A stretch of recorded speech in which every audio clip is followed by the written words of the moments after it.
Hi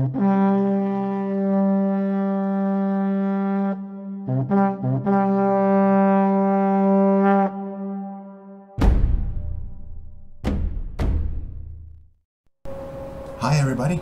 So today is day 5 of our Space Wolf coverage, and it has been worth the wait. So anyway, GW has basically now shown the Stratagems, Relics, and the psychic powers and Warlord traits of the Space Wolves. And this is really good. Oh man, this stuff is awesome. All right, so in the preview, here's what we got. They do a follow-up with Cunning of the Wolf, the stratagem that appeared in the chapter approved book from last year, and you know we're definitely going to get True Grit, which is going to be that bolter. It's like, oh, bolters are count as pistols in close combat, in the shooting phase, in close combat. But now here's some of the new stuff, and this new stuff is looking amazing. So one is called Cloaked by the Storm. Now this can be used by a rune priest. Now it says here that you choose your rune priest, and after you have successfully manifested a psychic power, your opponent has to subtract 1 from all hit rolls for ranged attacks that target friendly Space Wolves units within 6 inches of the rune priest until the beginning of the next psychic phase. Meaning, basically, it's okay. I cast one of my Tempestus powers, and for 3 command points, it causes this massive storm to appear and protect the rest of the Space Wolves around him. It's a great. I find it's a bit of a costly, but it's 3 command points. It's a costly ability, but I think it's worth it. And there's another. In this one, there's a 1 command point stratagem called the Wolf's Eye. It causes basically you can take a unit of Long Fangs from your army, and you can re-roll either failed hit rolls or failed wound rolls. Now here's the thing. Space Wolves, that thing is, Long Fangs have this rule, have a fire discipline rule that allows them to, okay, I can pick an enemy model, and I can have them re-roll failed hit rolls of 1. So this just bumps it up. I mean, especially if you have like a unit of Long Fangs on the move, and it's 1 command point. It's like, okay, I can get into a position and I can re-roll failed hits. So okay, if I'm hitting on 4s because I moved my Long Fangs, I can re-roll the failed hit rolls, so I'm not re-rolling hit rolls of 1. Or I can re-roll wound rolls, meaning that, okay, I can either increase my chances of wounding more models, or I can increase my chances of destroying a monster or a vehicle, or a very tough character. Now this one is very fluffy. This stratagem is very fluffy. It's a 1 command point stratagem, and it's called Lone Wolf. Meaning that, and I don't even have to read the entire thing. This is what it does.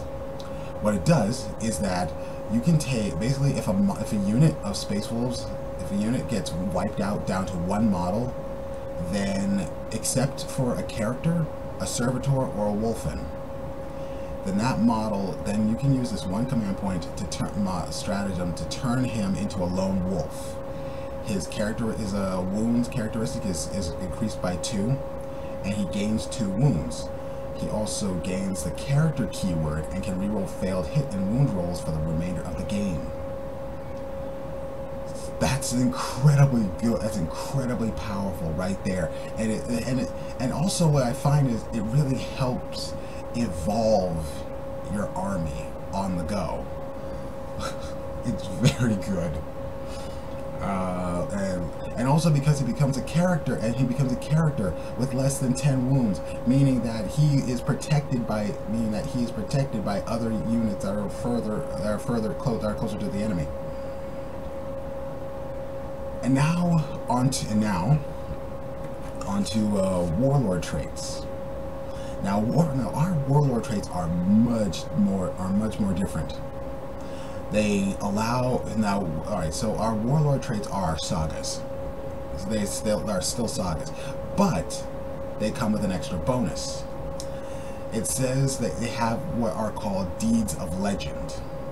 Now, a Warlord trait affects just affects the Warlord, but if a Warlord completes a deed of legend, then that Warlord trait becomes an aura ability, meaning that basically likely within 6 inches of him, it's highly likely that within 6 inches, all units within 6 inches of him get that Warlord trait to help them out.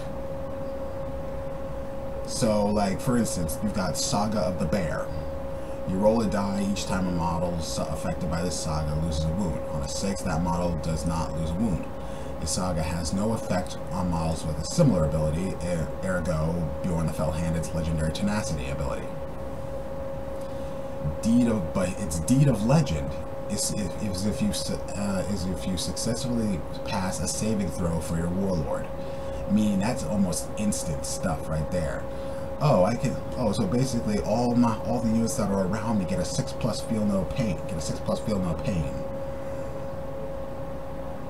And then there's Saga of the Beast Slayer. You add 1 wound rolled for attacks made by a unit. You add 1 to wound rolls for attacks made by a unit affected by the saga that target a monster or a vehicle. The Deed of Legend. Slay an enemy monster. Your Warlord has to slay an enemy monster or vehicle. That's really good. That's very powerful stuff right there. And it's very thematic. Basically what they've done is they've made the Space Wolves very effective at being a very fluffy army, but it's amazing. And a lot of players, opposing players to the Space Wolves, they like to think, okay, the Space Wolves are rather cheesy. Yeah, they are cheesy, and they've made it okay, this is cheesy enough, but not too cheesy. So let's see. You have now we're going on to our relics, and here's what's happening. I figured that this is what they were going to do. I figured that they were going to combine some of the relics, that they were going to combine the relics from both because back in 2014 there was the Space Wolf Codex and the Champions Ephemeris supplement, and what they're doing is that they're combining the relics from both the Codex and the supplement into this Codex. So in the Codex, in the 2014 Codex, there was the Armor of Rust. So they're putting the Armor of Rust in here, but another is Frost Fury, which was found in the Champions Ephemeris supplement, which was that Assault 4 Storm Bolter. And so, anyway, the Armor of Rust. This model has a 4+ invul save, like it did last time. In addition, at the start of the fight phase, choose an enemy unit within 1 inch of this model. That unit cannot be chosen to fight in the fight phase until all other units able to fight have done so. If the target unit has an ability that allows it to fight first in the fight phase, it instead fights as if it didn't have that ability. That's amazing. Right there. So, Slaaneshi Demons. You can't. Oh, Slaaneshi Demons. Oh, you can't fight. You can't. I get to hit first. it says here, if both players have units that cannot fight until all other units have done so, then alternate choosing which one of those units to fight with, starting with the player whose turn is taking place. That's a very powerful ability right there. Oh, it's very good. And now you have the Frost Fury, which is that Storm Bolt, which is that very powerful Storm Bolter. Alright, the model replaces the bearer's Storm Bolter with the following profile. Frost Fury, range 24, assault 4, strength 4, -1 AP, that causes 2 damage. And here's another thing, remember, it's a Hellfrost, basically, it's a Hellfrost bolter gun with Hellfrost rounds. And this is like, I think they've updated the Hellfrost ability. So it says here, if a model suffers any unsaved wounds from this weapon but is not slain, roll a d6. On a 4+, that target suffers a mortal wound.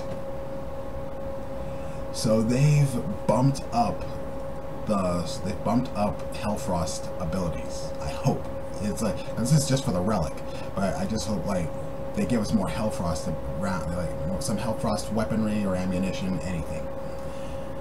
So anyway, now we're on to the final segment, psychic powers, or the elemental powers of Fenris. So we're going here with a classic, Living Lightning. Living Lightning has a warp charge value of 6. If manifested, the closest invisible enemy unit within 18 inches of the Psyker suffers D3 mortal wounds. If that unit is destroyed as a result, the closest enemy within 18 inches of the last model from that unit is removed.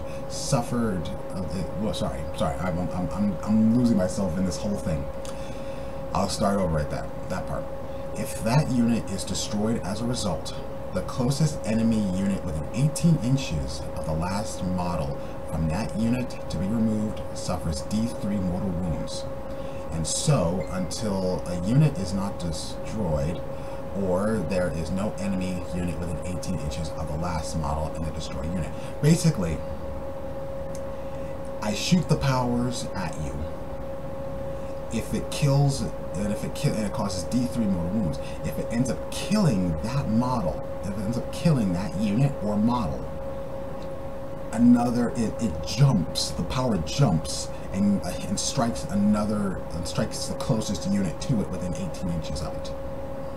So it kind of hops, and it's like if that unit is killed, it jumps to another unit until there's no more units within that area, or that unit survives. That's very good. And it's like Living Lightning is good now. It was not very good in the past. It was not really good in the past, and now they've improved it. And this is a close combat. This power is a close combat ability. It's a close combat power. It's Warp Charge 7, Fury of the Wolf Spirits. If manifested, the Rune Priest gains the following weapon until the start of your next psychic phase. After the Rune Priest, it says it's a Friki and Giri, range melee, type melee, strength 5, AP -3, 1 damage. And it's the abilities. After the Rune Priest makes his close combat attacks, you can attack with Friki and Giri. Make 6 additional attacks using this weapon profile.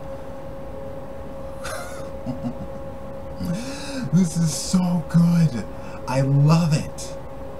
These are great powers, and they're very thematic and very fun. It's pretty good. So basically, the codex and the data cards go up and the new units and models and boxes go up for pre-order tomorrow. And if you want to get a view of them, like I would say, you probably have maybe at 1 o'clock on my end, that Eastern Standard Time. New Zealand will probably have, the New Zealand site will probably have it up, so you can take a look. So you can just take a look at the book, just at the book itself. But I mean, wow. There's a lot of energy in here. There's a lot of synergy that you can put into your army here. And it's like what they say is it's like they said, every Space Wolf in your army will feel like a hero, and that's what the Space Wolves are. They are an army of heroes. What was it that Dark Angel said? Fenris breeds heroes as a bar breeds drunks. I love that. And it's like it very, because it's like, I like the two-part saga thing. Okay, my Wolf Lord has this saga, but if he completes his deed of legend, then that saga gets spread out to everybody, to nearby allies. So, okay, let's make us all heroes. And basically Space Wolves are basically it's a company of heroes.